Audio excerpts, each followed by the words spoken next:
All right. Hey there, students. I got another Corona class for you. We've had to shift a little bit with our topics. Okay. So I had to go in and edit a few things, shifting topics.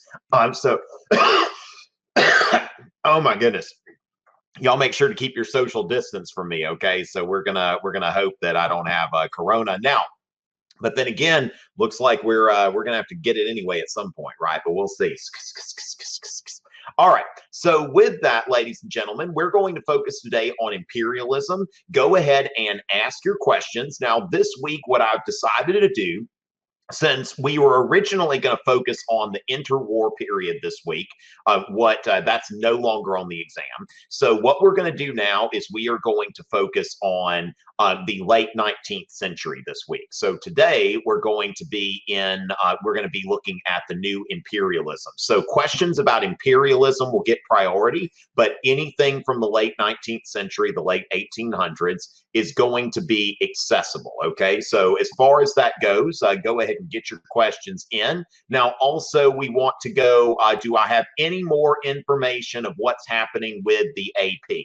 Okay, so I think that, Mark, that's going to be the first thing on all of our minds. So let's see where things are now. Okay, let's go ahead and take a quick look here and how changes to the AP Euro exam are going to affect you and what we know or think we know right now. Okay, so as far as that goes, let me go ahead and focus our screen here, and I'm going to share a document with y'all. So let's go over this for a second. Okay, so changes to the AP exam. Now, first of all, the exam will be taken at home on an electronic device. Now, phones will evidently be an option. Now, it doesn't appear that the College Board is going to use any kind of camera software to monitor test takers. That's typically when people are taking an at-home test of this magnitude. There would be some type of monitor, but there are equity issues associated with that, so it doesn't look like that's going to be a thing. It looks like you're going to have the option either to type your responses or take a photo of a handwritten response. Now, the exam will go to 1914. It will not include World War I. So basically, Archduke Franz Ferdinand gets into a car. That is the end of the course. He never gets shot. Okay, so note that. That is why we're changing our topics this week to focus on imperialism. Okay, so then we see here that there will be an early and late exam option. Now, you will have the option to get it over with or have more time to prepare if you are not ready for the exam. And so as far as that goes, we don't have exact dates in hand right now. So I would assume that the first date is going to be somewhat close to the original dates, but we don't know that for sure. We don't know that for sure.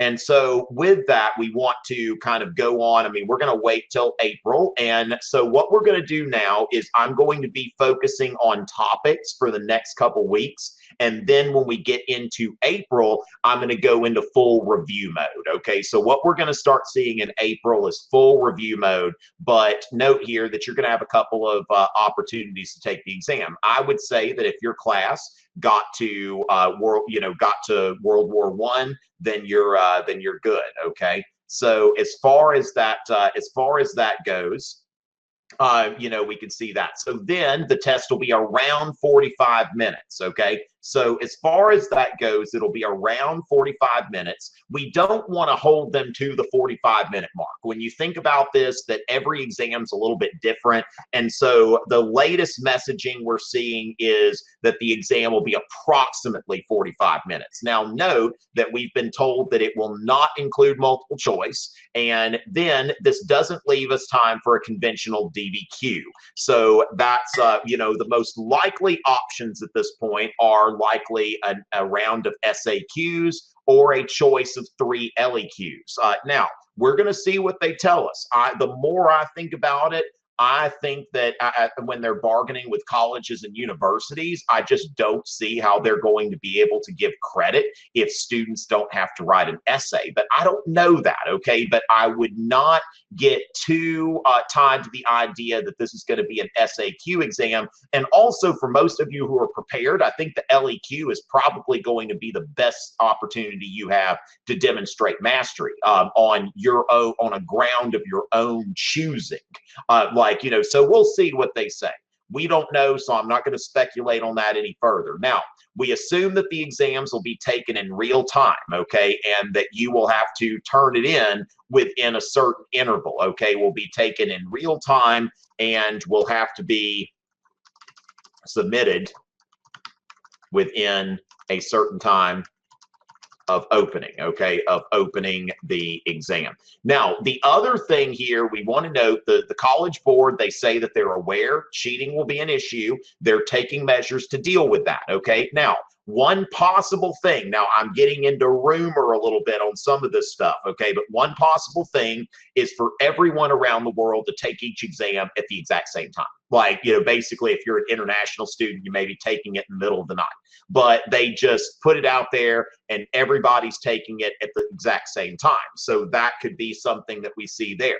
Now, then I see here that there's a rumor circulating that the College Board is going to say, hey, if you want to use notes, we are not going to say that you can't. Now, I think that now this is what I define as a credible rumor, okay? A credible rumor. It's not official, but it is a credible rumor. And, now one thing we want to note here is don't start jumping up and down, because in the likely event that this is a time test, consulting notes could be a double-edged sword, okay? That you need to think about if they tell you this, and we'll talk about test taking here, that if they tell you this, then you're going to be in a situation where you want to make sure that your consulting of notes is very limited, okay? So as far as that goes, that's what we're going to see, here. So then students are allowed to request a full refund. Now, nothing has been said about reducing the fee for a partial exam.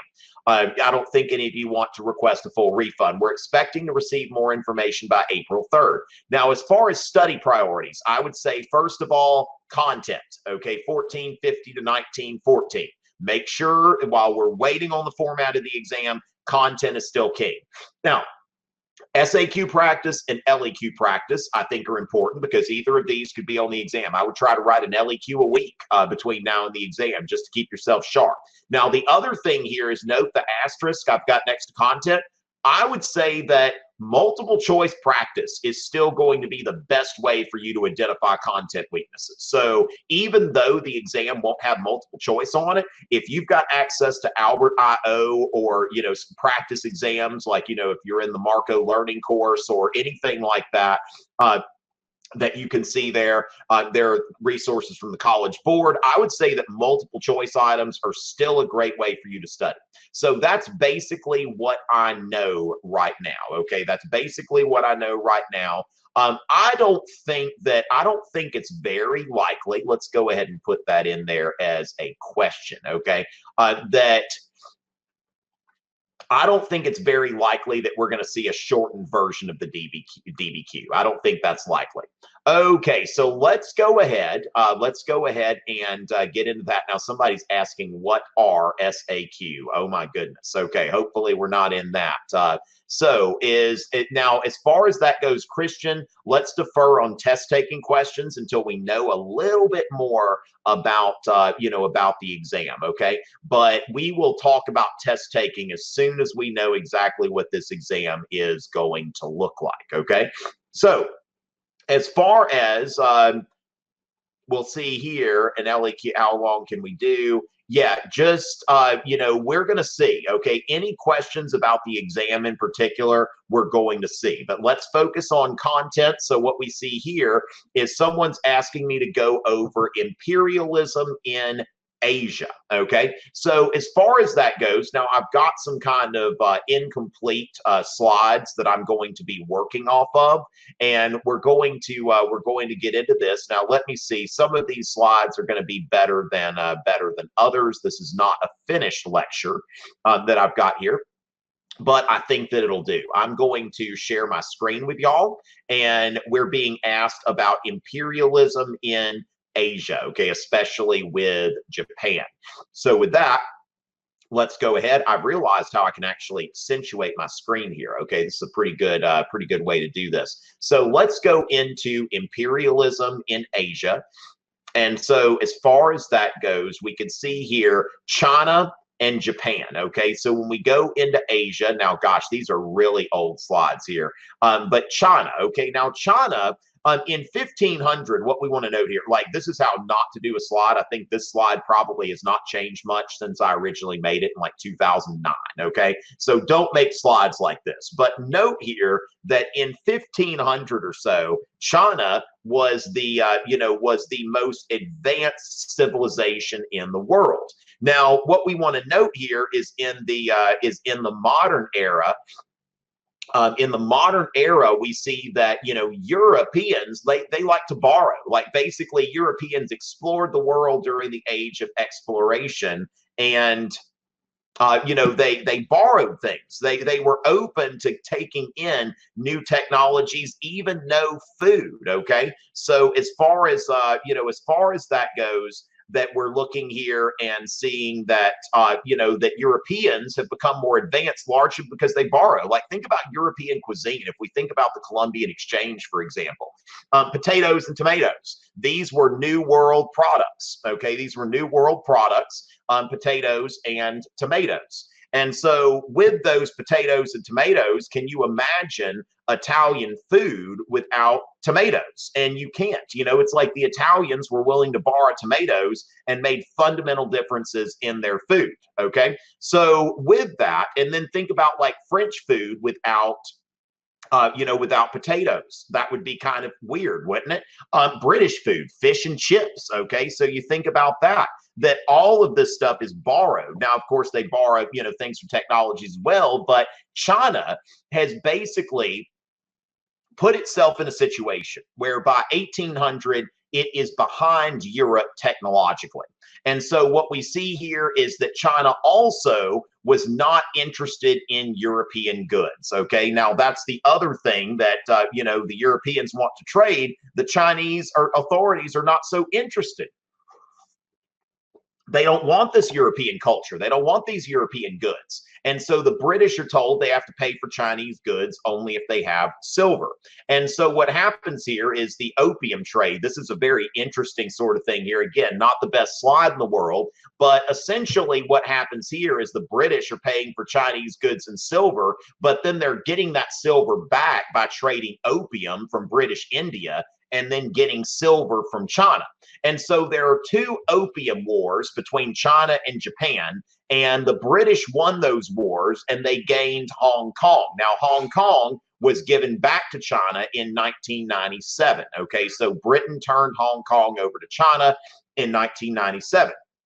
Now, the thing is that, when you look at some of these protesters in Hong Kong, I've seen some of them waving British flags, like the ones who are, who are anti-Chinese. And so with that, we see here that, all right. So, with that, we see here that China is basically on the losing side here. Now, what we want to do is we want to think about Japan. Okay. So Japan is a bit different. Okay. When we think about Japan, it's kind of like Peter the Great. Okay. When we think about like Peter the Great in Russia, if we're going to make a comparison here, thinking about Peter the Great, that Peter the Great westernized Russia. He saw the writing on the wall and he said, like, look, we're not going to be able to remain a great power if we don't westernize. Okay. So what's happening is as Japan comes in to the picture, like the United States actually got Japan to open itself.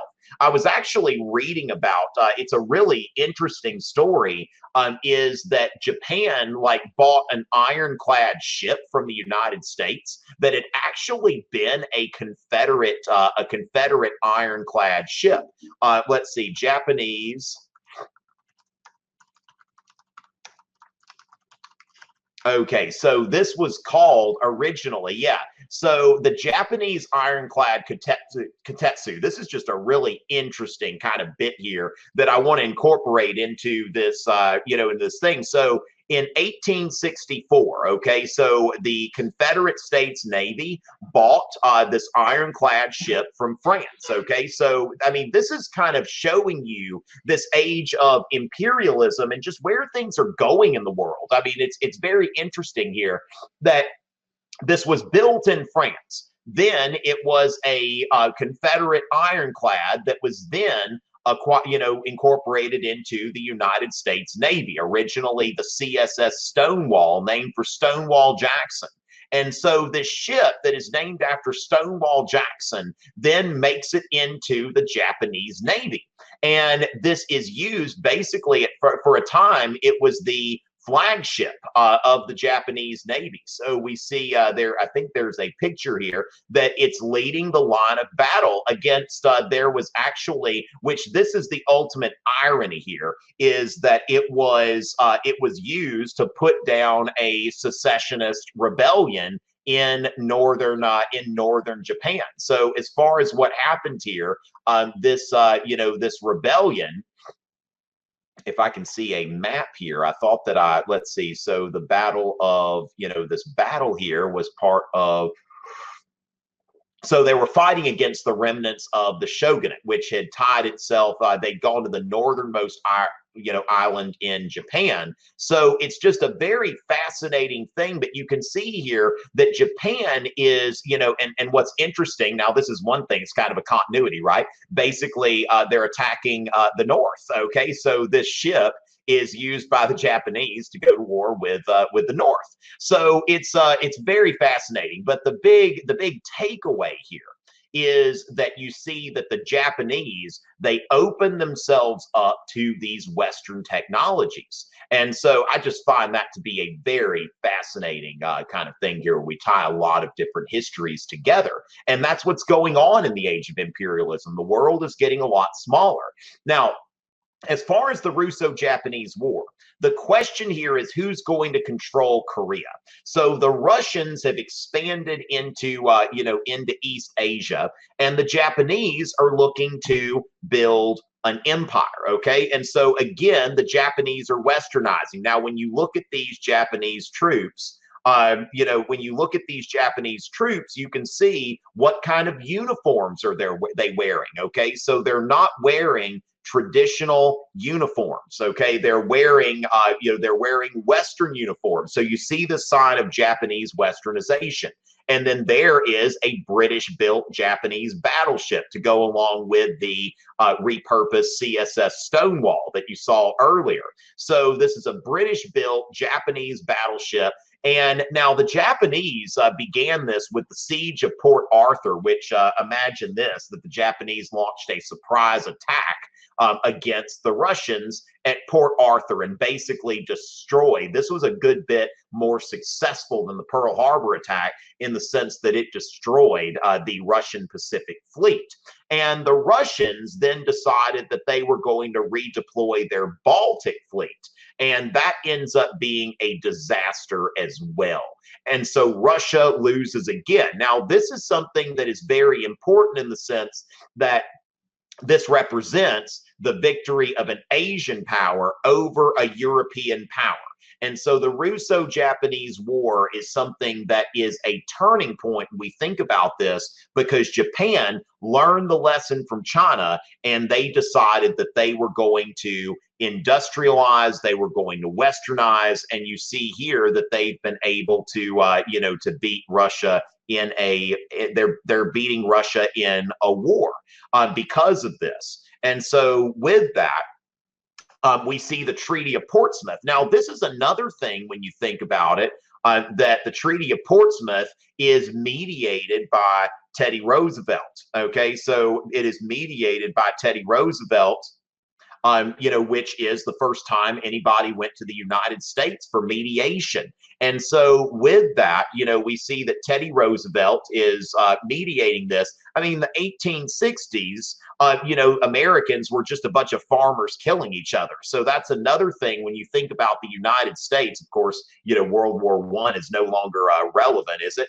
But, this is one of those things that by the time this course ends in 1914, the United States has become the greatest industrial power in the world, followed by Germany. Okay, and so as far as that goes, we basically answered that question. Okay, about imperialism in Asia, and so when we see here, now when we think about this, Marcine, what we want to, I guess, great. Okay, she's one of our teachers that's in here. So excellent. So make sure that y'all are, oh, yes, you know what? I forgot the open door policy and the Boxer Rebellion. Okay, so now, remember, Sophia, make sure to ask your questions as questions. But thank you very much. Ms. Feenstra has noted here that the open door policy, okay, so China is never officially politically taken over by European powers, okay? So when we think about the open door policy in China, let me go ahead and pull that up. And thank y'all for you teachers that are here, because I'm basically just kind of getting on here, scrambling, constantly changing my plans in terms of the latest announcements from the College Board. So thank you so much, teachers, for coming in here and supporting me. Now, let's see, China, spheres of influence. Okay, so I've got a couple of things to show y'all now. So when we think about China, spheres of influence, let's just go ahead. I need to see if I can find an image okay, so I think that this is going to be fine, and I'm about to open this up for y'all. Okay, I just want to make sure I've got all of that what I'm sharing on screen is actually stuff that I'm allowed to share on screen. So let's go ahead and we'll go into screen share again. And thank you very much here for those of y'all that are helping me out, feeding me talking points. Okay, so with that, we then go on to before we get to the open door policy, what we want to note here is the European powers didn't conquer China in the sense of political imperialism. But I think one of the things that Ms. Feenstra noted here was, when we think about economic imperialism. So when we think about, there are at least three types of imperialism. We think about, first of all, there's the standard, political imperialism where you've taken over, and then economic imperialism is where you subordinate your, this place's economy to yours. So China is not officially part of any European empire, but economic imperialism. That's important for you to note here. Now, also, when you get, well, of course, the 20th century is not so relevant here, but this is still relevant to the new imperialism, cultural imperialism. Okay, so when we think about cultural imperialism, this is this whole idea that the world needs to become westernized, okay? That Europeans are thinking that European culture needs to be spread as far and wide as it can. Now, you see here the British, the French, the Russians, the Germans, also the Japanese, okay? So note that the Japanese have a sphere of influence, okay? So the Japanese control Korea, and then they've got this sphere of influence here in mainland China. So even the Japanese are looking, they are even, going into this this imperialism. Okay, so what we want to note there is the United States comes in, and the United States proclaims an open door policy. Now, one thing to note here is that the United States, we see in 1899. Now, note here that everybody's just basically going along with the United States, which is very interesting for those of you familiar with U.S. history. When the United States issued the Monroe Doctrine in 1823, nobody was really paying a lot of attention. But when the United States issues the open door policy in 1899, then, we're seeing something a lot different, that other powers are paying attention. And essentially, the United States says that all of the spheres of influence, basically trade in China, is open to all countries equally. Okay, so the United States they didn't get in the imperialism game as early as some. It was 1898 when the United States fought the Spanish-American War. And before that, the United States wasn't really into the whole imperialism thing. So it's like, well, we haven't carved out a sphere of influence in China. Well, what we're going to do here is we're just going to, what we're going to do is we're just going to proclaim China free and open for business. Okay, so that's going to be something that that we see there. Now, the next thing we want to note here is we want to note the Boxer Rebellion. Okay, so the Boxer Rebellion in terms of native anti-imperialism. Okay, so when we look at the Boxer Rebellion, what we're going to see here is this is a native rebellion in China. You don't have to know the details so much as just, that people have had enough. Now, here is a cartoon. We see here that a French political propaganda cartoon. Now, it looks here like the French, are kind of like a little bit, like not quite so much at the table. There's Marianne there, and then you see here that this Chinese gentleman is throwing up his hands, like, okay, you're carving up my country. It's time for you to stop. And so what we see here is that it's an anti-Western. An anti-Western rebellion, and a lot of the targets are Westerners and Christian missionaries. Now, there's actually, I don't know if that's going to be on here, but I've seen a Russian Orthodox icon that, glorified. Oh, here we go. Yeah, this is actually something here that this is from the point of view. Okay, so from the point of view of the Russian Orthodox Church, they say the holy Chinese martyrs of the Orthodox Church. So it's not just necessarily Westerners, but also Chinese people who had converted to Christianity were also seen as collaborating with the West, and they were also targets of the violence of the Boxer Rebellion. Now, this wasn't ultimately successful here. We see here that the result was an Allied victory. Okay, so we see this 8-nation alliance that is fighting against the Boxer Rebellion, and we see here that the Boxers and the how do we say this? I'm not an AP World teacher. It's a written test or a type test or whatever it is. The Qing Dynasty, I don't know. I might have butchered that, but again, maybe my Chinese is a little bit better than my French. So with that, I think that we kind of wrap up imperialism in Asia. So that's something to note that we want to note there. All right, and great to see y'all, helping each other and sharing resources in the chat. I think that's just great to see here. Okay, so y'all keep doing that. It looks like the stuff in the chat is very constructive. I'm so glad to see that. Okay, so as far as that goes, oh, okay, got it. The Qing Dynasty. All right, so great. All right, got it. So as far as that goes, will we have to know the causes of World War I? Strawberry, you ask a great question, and that's something that I think that we might want to.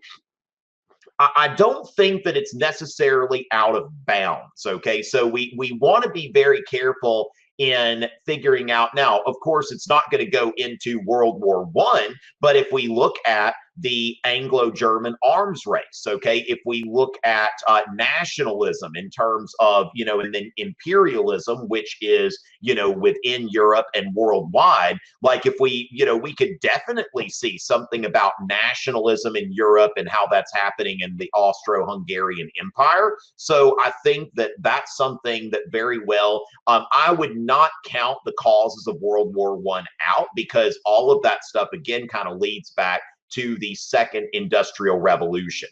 Now, the difference between imperialism and the new imperialism, okay? So when we look at this, like the reason why it's clarified to call it the new imperialism is because the first wave of imperialism, it's kind of like if you ask, and of course, second wave feminism's off the exam, right?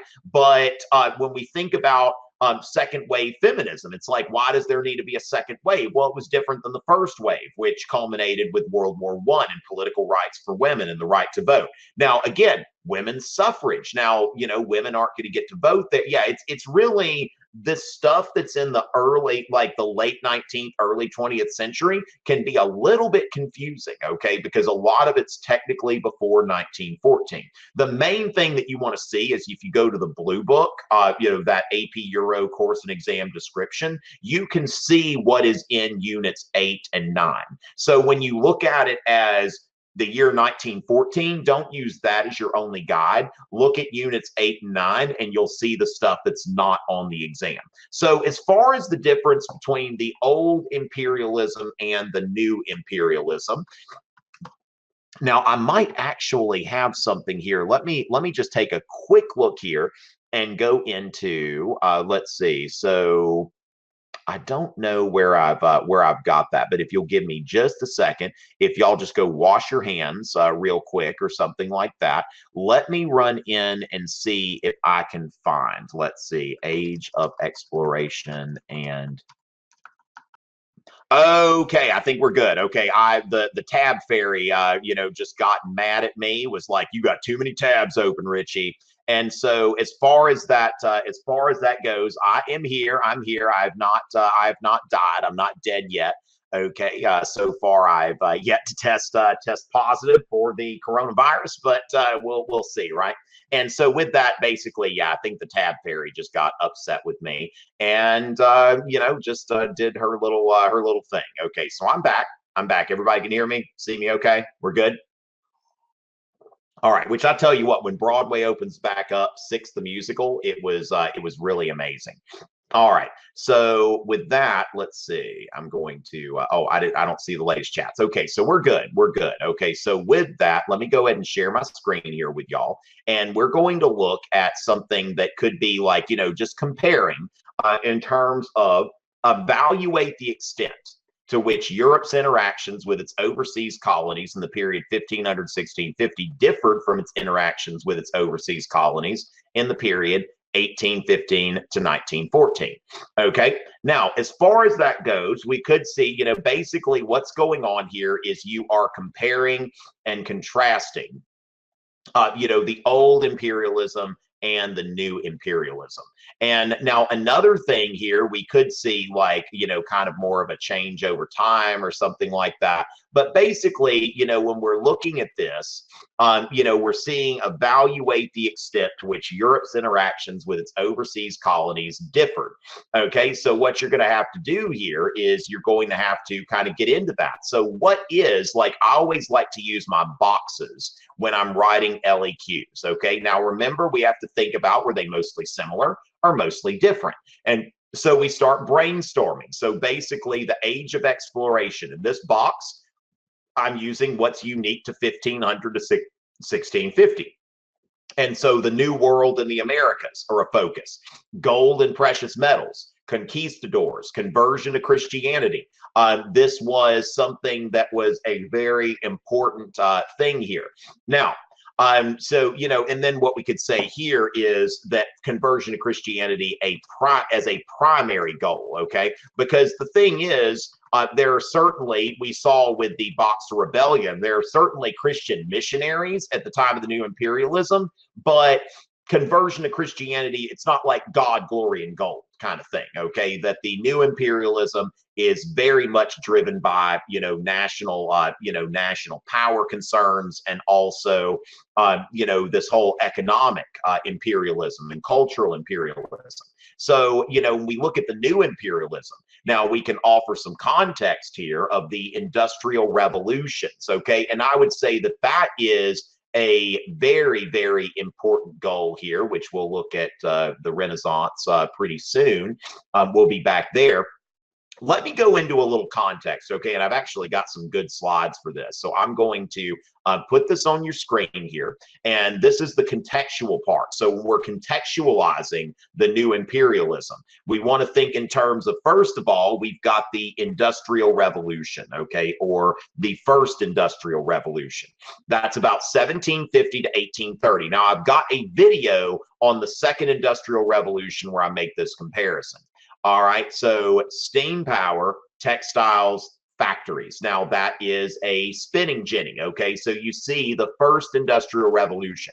Now, when we look at the second industrial revolution, we're seeing railroads, which railroads were around during the first industrial revolution, but before the Bessemer process, there really wasn't a mechanism, okay? There really wasn't a mechanism before the Bessemer process. There wasn't a mechanism for like the mass production of steel. So that is one of the things that we see happening in the second industrial revolution is the mass production of steel. So railroads, ships, electricity, heavy machinery.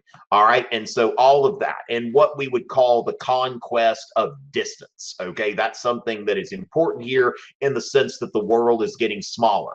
One book that you might want to read that's a great read. It's a short read. It's a great read, but there's even a movie if you want to watch the movie. I think it's got Jackie Chan in it, if I'm not mistaken, but Around the World in 80 Days. I always like to talk about this book, which would be great specific evidence if you're ever writing about this period, that this whole idea that this English gentleman makes what would be the equivalent today of a $2 million wager with his friends at their fancy club, that he wagers that he can make it around the world in 80 days. They're like, no way you can do that. They said, technically it's possible, but as far as that goes, technically it's possible. But then again, everything would have to go right. So it's very fascinating. It's a great book. It's a page turner. I read it about a year ago, but this is by Jules Verne, and he published it in 1872, about the time of the scramble for Africa. And so what's happening here is when we look at Around the World in 80 Days, how is it now possible to get around the world in 80 days? Well, first of all, you've got transcontinental railroads. Now, by the time, you didn't necessarily have the the Trans-Siberian Railroad is, being constructed around that time. By the time this book was written, you did have the American Transcontinental Railroad. So this is making rail travel across continents very easy. Now, we also see revolutions in communication, okay? So the transatlantic telegraph in 1858, okay? So that's something that now messages can go directly from Britain to Canada, and then they can be telegraphed to the United States, to Europe, anywhere they're going to go. So that's another thing that happens in Around the World in 80 Days. I'm not giving much away when I say that he's got people on his tail, like he's got a policeman who's coming after him. And what happens here is a lot of times, he's the information is traveling faster than he is. So if you're a fugitive from justice, it's like they can say, we think he's heading this way. They can let the people over there know. So the transatlantic telegraph, we want to note telegraphs are being used. Now, also, when we look at these canals, okay, so the Suez Canal in 1869. Now, this is something where this is in Around the World in 80 days. And this is part of what's making that possible, that now you don't necessarily have to go, if you're on a ship, you don't have to go around Africa. So the British built the Suez Canal in 1869. And then the Panama Canal in 1914. Now, of course, remember, the United States is a little late to the party, but by 1914, the end point of this year's course, the United States is the greatest industrial power, America. All right. So with that, we're also going to note that Europeans are moving all over the world at this point. Now, in United States history, we know this as the new immigrants, okay? The immigrants coming from Southern and Eastern Europe. Now, Argentina also has a lot of recent European immigrants. Like, you know, when you look, I've never been to Argentina, but there are a lot of people from Argentina that are of German descent, Italian descent. Now, the current Pope, for example, is an Argentine of Italian descent. So when they say, oh yeah, he's a non-Italian Pope, but he is of recent Italian descent.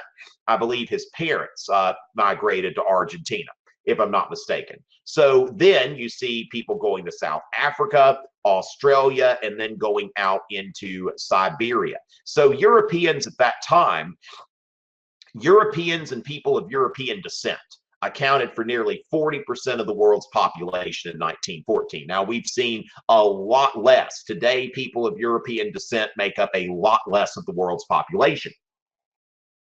But in 1914, which is very convenient for us because this is where the course stops. Okay, so we never have to see the graying of Europe or anything like that.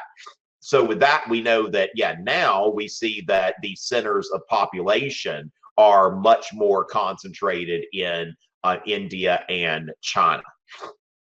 And then we want to note as well, like, why did the new imperialism happen? And what we have to concern ourselves with here is this idea of the developed versus the developing world. Now, when you look at, you know, for example, I mentioned Argentina.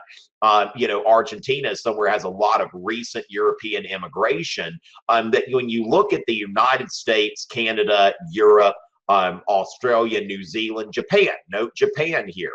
Saudi Arabia, and then Chile and Argentina in South America, what you see here is these are the countries that are highest up on the development index. And so you see here that even today, there is this wide gap between the developing and the developed world, and that's largely because of the industrial revolutions, okay, especially the second industrial revolution, that you have never had such a large gap between the developed and the developing world. And even I don't hear the term third world countries used as much. I think it's still used colloquially, but I think I tend to hear developed and developing more. But the whole idea of three worlds comes from the Cold War. And when you look at the Cold War, the countries in blue, they're aligned with the United States and Western Europe. Then, you know, you see that the countries in red, which is called the Second World, these are places that are aligned with the Soviet Union and aligned with communism. And so you can see here, you know, we've got the Soviet Union and China there, North Korea, and then a few places here. And then we see that Cuba is in that second world. But when we think about the third world, these are countries that really didn't get too involved in the Cold War. Now, but we notice that there's a lot of overlap here. So when people say third world countries, the reason that you see that, you know, that's usually associated with developing countries is you can see that whole trend there, that a lot of these developing countries are also third world countries. And so we see here the projection of European power, and that is where we get into the new imperialism. Now, with that, let me turn off my share for just a second and find another thing that I would like to share with y'all. Let me go into my Google Drive.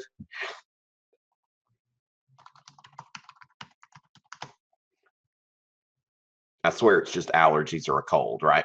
Okay, so so with that, we want to go ahead here and let's see what I've got here. So that, yeah, I think that I've got everything here. I did some of this on a recent broadcast, I believe, if I'm not mistaken here.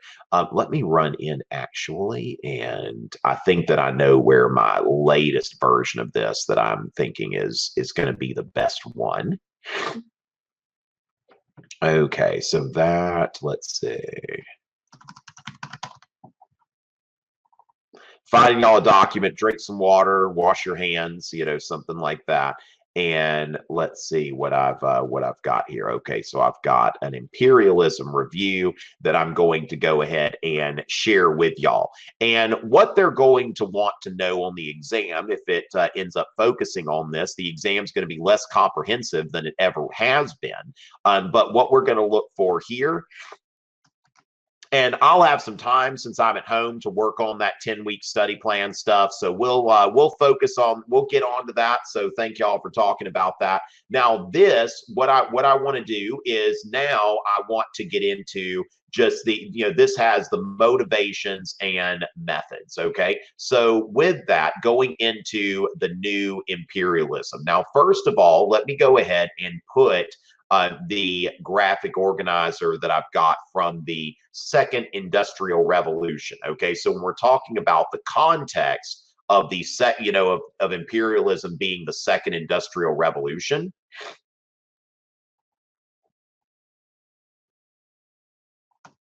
I want to go ahead and put that in there as well. Now, I've got that video where I go over this graphic organizer. That's on my YouTube channel. So the second industrial revolution, and then we go into the emphasis for AP Euro is on motivations and methods. Okay, so let me go ahead and put a little page break there.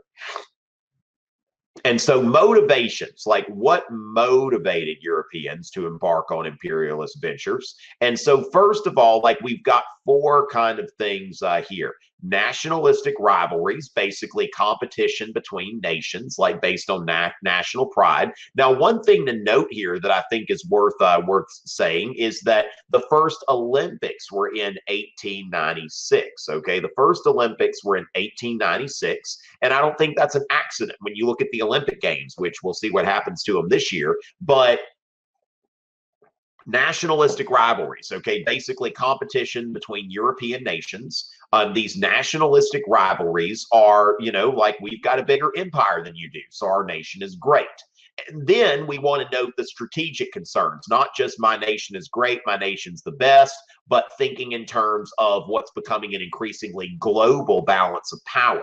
And so the balance of power in Europe is quickly becoming a global balance of power.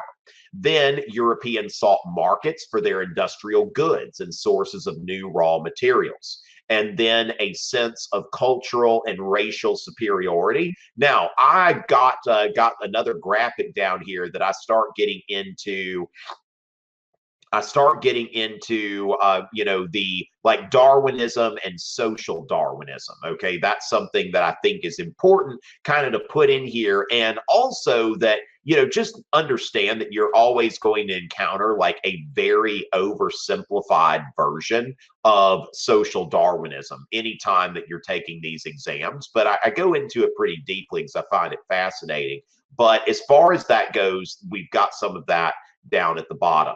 And then we want to think about the methods. Okay, what was it that facilitated European dominance in Africa and Asia?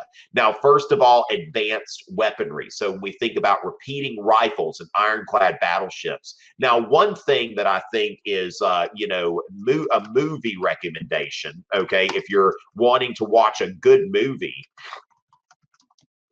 Zulu. Okay, the movie is called Zulu. Some of you teachers may have seen Zulu already, but I would say that that Zulu, you can see here that basically this is a movie about the Battle of Rorke's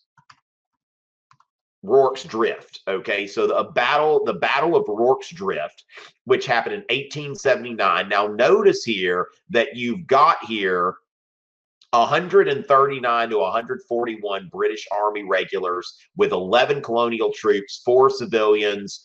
Then the cavalry left pretty quickly. So basically about 150 people versus like 3,000 to 4,000 Zulus. And what you see here is, look at this, with this numerical superiority, only 17 killed, 15 wounded. Then we see here it's a British victory. And so when you look at this, just the level of carnage here, if this had happened 50 years before and the British were using the Brown Bess, like their old muskets, rather than these repeating rifles, they would have been overrun. So what you have here is, for the first time, I mean, there's a very powerful scene where these British soldiers are using their repeating rifles, where all you have to do is just and you can get several shots off before having to reload. So it's an unprecedented amount of firepower. And so that's something we see here with advanced weaponry. Now, also, I've mentioned advances in communication and transportation, which allowed Europeans to travel the globe with unprecedented speed, and also information travel. And then note what I said here already about Jules Verne's Around the World in 80 Days. Now, then new medical technologies. Now, 100 years before that, Europeans wouldn't have been able to survive in Africa. They would have gotten malaria or other diseases. And so we see here that quinine is something that, which otherwise known as, we think about tonic water, it's got water and quinine. It doesn't taste very good. And that's why for people who are, of course, over 21 and consuming responsibly, gin and tonic is something that was popularized during this time. That these are two things that by themselves taste awful, but for some reason, some people like the taste of them when they're put together. But again, that's for responsible adults. But just a little bit of an anecdote here in terms of what is quinine. And so, drinking their tonic, that is something that was a survival mechanism. So we think about this possible context. We could go into the second industrial revolution. We could go into the growth of nationalism. We could go into Darwinism and social Darwinism. That could also be outside evidence. Okay. And so when we look at the outside evidence, again, Darwinism and social Darwinism, depending on how they're used. Now, what I'm going to do here is I'm going to note here and or. Okay. So we think of and or. Now, social Darwinism typically gets labeled with all of the scientific racism, but it's kind of important to note here that, when you think about Darwinian evolutionary theory, there are a lot of implications of Darwinian evolutionary theory that we prefer not to discuss today. And that's why, a lot of that gets pushed onto social Darwinism. But social Darwinism really is more of a social philosophy than anything else. And so, as far as that goes, Cecil Rhodes, or Cecil Rhodes, as they would say in Britain, it's a written test, the Berlin Conference. Now, the Berlin Conference was a conference in Berlin, Germany, where what they were trying to do is set up an orderly partition of Africa. So in some ways, this could possibly be compared to the Congress of Vienna. You have these the great powers getting together and deciding who's going to get what. And we want to cooperate. We don't want to fight.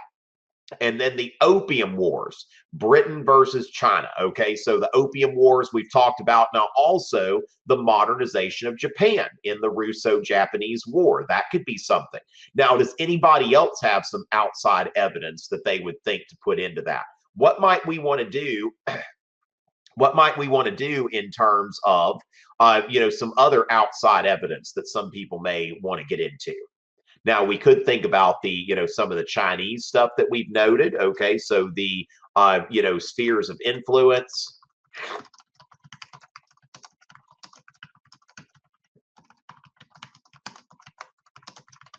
Okay, so spheres of influence, open door policy, Boxer rebellion, any of those could work as well. Okay, so we could say something about the Meiji Restoration. Okay, in China, or let's see, when you get into non-Western history, that's Japan, isn't it? So that's what we see in so the Meiji Restoration, that's definitely something that we can look into. The modernization of Japan, that we would note as the, that's going to be the Meiji Restoration. Yeah, I can get pretty, when you get into non-Western history, I'm pretty much lost. Which other people are great at that, so that's good. All right. So the Meiji what we call the Meiji Restoration. Okay. And then, we're thinking about, Darwinism and social Darwinism. Now, this is something that I was working on with a client. That could be something that, that's something that, we can note that. But let me get rid of that and just put that at the top of that one. And so, some things about urbanization and city life that we'll talk about a little bit more next time. Actually, I think I'm going to, just take this stuff and I'm going to put this at the bottom of this because it's not really the main focus here. All right, so let me just grab that and okay, yeah. So Okay, so we're going to put that there, and then we can put the rest of the stuff. All right. Okay, and we'll go ahead and put a page break there. So I think everything's going to be in a nice working order. Okay, so as far as that goes, that's what we've got. That's what we've got here. And let's see here. Okay, the British Raj. Okay, so good job there, Cher. I'm going to go ahead and put some more of these onto my document here as we think about as we think about that. So when we're thinking about this, we could think of the British Raj in India. Okay, so anything to do with that could work here. All right, so we've got. Oh wow, y'all basically somebody's put let's not put long comments in the chat. This is really let's not okay, because okay, so y'all want me to share my screen, ask me to share my screen, but like big long chats like that, let's not. Okay, let's not do that. We're not going to penalize anybody. Okay, thank you, AJ. Yeah, I didn't think that that was hostile. Thank you also. Somebody just shared a link here. Okay, so when we look at that, let me see as far as anything else going in here. All right. So with that, all right. So Herbert Spencer, yep, the social Darwinist guy. All right. So as far as that goes, that what we're going to do here, we're having a bruh moment here, Nana. All right. So with that, we've discussed the scramble for Africa. I think we've already done that. And I would say that when we think about the best example of the new imperialism, Claire, I think that what we're going to see here is now somebody could say Japan because they're starting from from the lowest point really and making themselves an imperial power. I think Japan would get like most improved player, if we were looking at imperialism awards. Okay, we'd look at like most improved player, but I would say as far as the imperialism champ, that would be undisputably Britain. Now, again, I think Japan gets honorable mention for most improved player, but we do want to note that that's going to be yeah. So we've got some interesting coronavirus memes are just all over the place. So okay, can I discuss? And I did discuss the European immigration. So that's already been discussed when we were looking at the context. So the European immigration has already been discussed. And we see here a lot of videos pertaining to now, as far as that goes, let's talk about the exam. Okay, so as far as that goes, when we look at the videos, like last week, we did start, like we went into the Treaty of Versailles. That kind of stuff won't be on the exam. Remember that when we started the Corona class, we didn't know what was going on. So we were just trying to kind of go through where most people were. So yeah, those things have already been done. They're not relevant to the exam. That's why we're looking at imperialism today. All right. So as far as that goes, yeah, we want to basically, I'm not doing anything from now on that's targeted to AP Euro. I will not be doing anything between now and the exam that is after 1914. Everything's going to be focused on pre 1914. All right. So, and with this, Elliot, again, by April 3rd, we'll know more than we know now. Okay. So we don't quite know the format of the exam. It would not surprise me if you had to write an LEQ because I just think that the colleges and universities may balk at the idea, especially if we have an open note situation. If you didn't have to do a complex task like write an essay, I'm seeing that as very problematic. Okay, so as far as that goes, we will talk about nationalism, Strawberry. That will be on Wednesday. Okay, we will focus on nationalism. So any finalizations? Yeah, so we don't have a lot of stuff here to answer your question, Sean, is still to be determined. Okay, so there's still a lot that we don't know. Is it true the exam is open notes? That has not been officially announced, but from what I understand, that is a credible rumor. Okay, that is a rumor that is coming from a credible source. Okay, so that's something that, yeah, I think that, what they're doing probably is just, they know people are going to do it. So I think they're just getting out in front of it. But then again, it seems like they keep making concession out of concession. It really wouldn't surprise me if a week before the exam, they're like, you know what, if you want to do it in a group or together with a friend, that's great. We don't mind that. I mean, it just seems like this thing is getting more and more just bizarre as we keep going. So, all right. So with that, now the Fashoda affair, I would just say that let's go ahead and say that is. I mean, that's actually one of those things that that I can. It's not a bad idea just to go ahead and just kind of note something here, because now this is something that this is something that is not. I mean, it would be a piece of illustrative evidence, okay, an illustrative example. This is something like, I'm having to look this up. I mean, it's not something, it's like something I've heard of, but it's not something I ever really teach. Now, the thing is that since it's going to be free response, any piece of outside evidence is equally good. Like the stuff that's limited to that blue book, that can help guide what questions you're going to be asked. But no longer are we in a situation where, like, oh, well, John Calvin's named in the CED, but Ehrlich Zwingli is not. Like, this is something that, Calvin and Zwingli could have equal weight. Okay. And so with that, and, if I swear it's allergies, but if I do have corona, we've got a good social distance. Okay.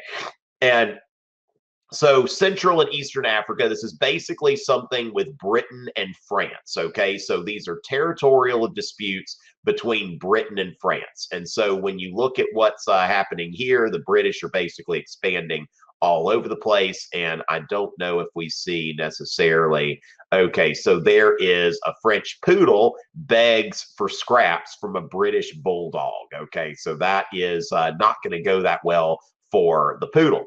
All right, so we see here Anglo-Egyptian troops. Okay, so there's something here that doesn't really turn into a war, but it's we can see here that there are the Italians, there are the British, there are the French, and so the British are going to basically, looks like they're going to uphold their territorial claims. Okay, France had failed in its main goals. Okay, so what happens here is that as a result of this, France acknowledges British control over Egypt. Of course, they've been fighting over Egypt since Napoleon, right?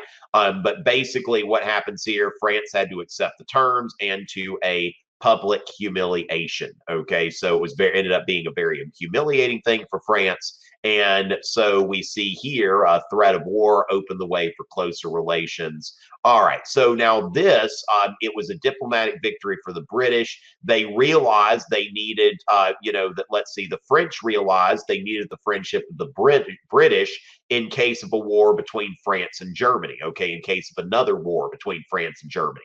So even though this didn't go so well for them, so this is one of those things, like most of you probably aren't going to be familiar with that, but that's a great example of something that's kind of obscure, but at the same time, you can use that if you're taking the exam. You can certainly use that. All right.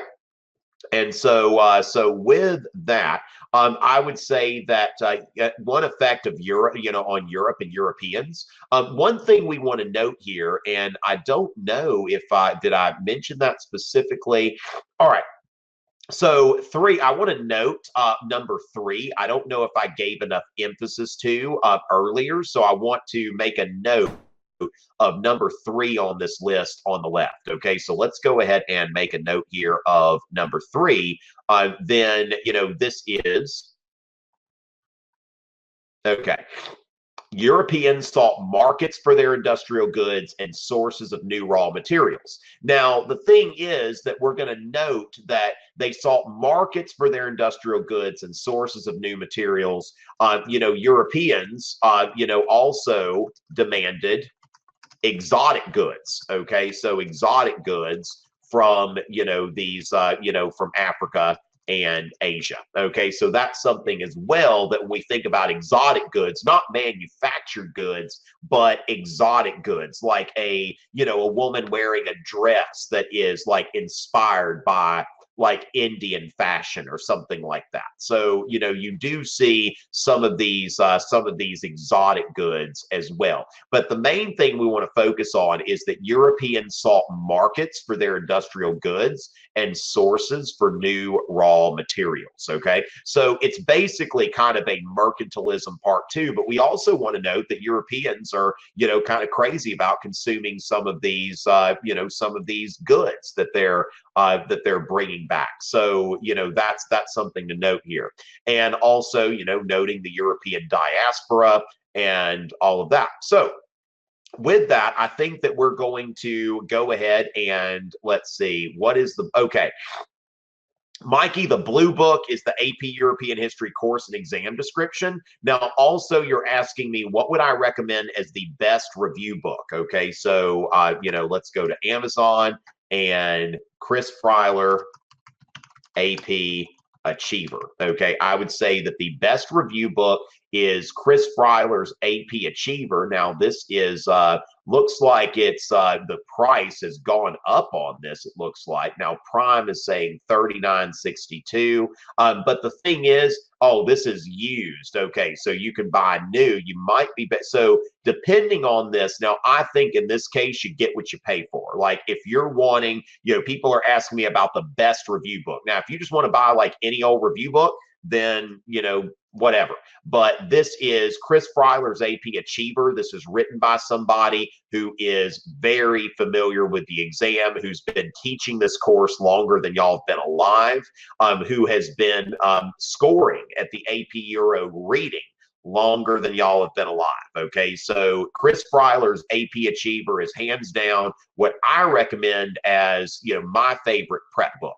But at the same time, there are other ones. Now, I would beware of the items that you see in some of these. So I haven't reviewed all of the items, but I have seen about when you think about, for example, the Princeton Review, that's something, Sophia, I would not put any stock in their test questions as far as especially their DBQs, LEQs, they're not written in the current exam format. So that's the thing that I think you want to beware of some of these things, okay? You want to beware of some of them.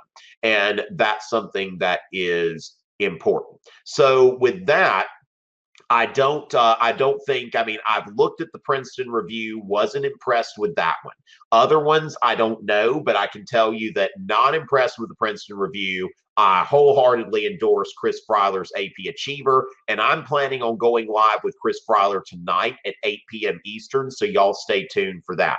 And with that, I'm going to go ahead and call it a day. We will be back at noon Eastern on, we'll be back at noon Eastern on Wednesday to talk about talk about nationalism, and that can include like German, Italian unification. It's going to be Greek Independence Day. So that's why I put it on that day. We can talk about Greek independence because it's Greek Independence Day. And then we can also, get into, Austria-Hungary and, some of the things there. So anything to do with nationalism is going to be fair game. And with that, ladies and gentlemen, it is always a pleasure.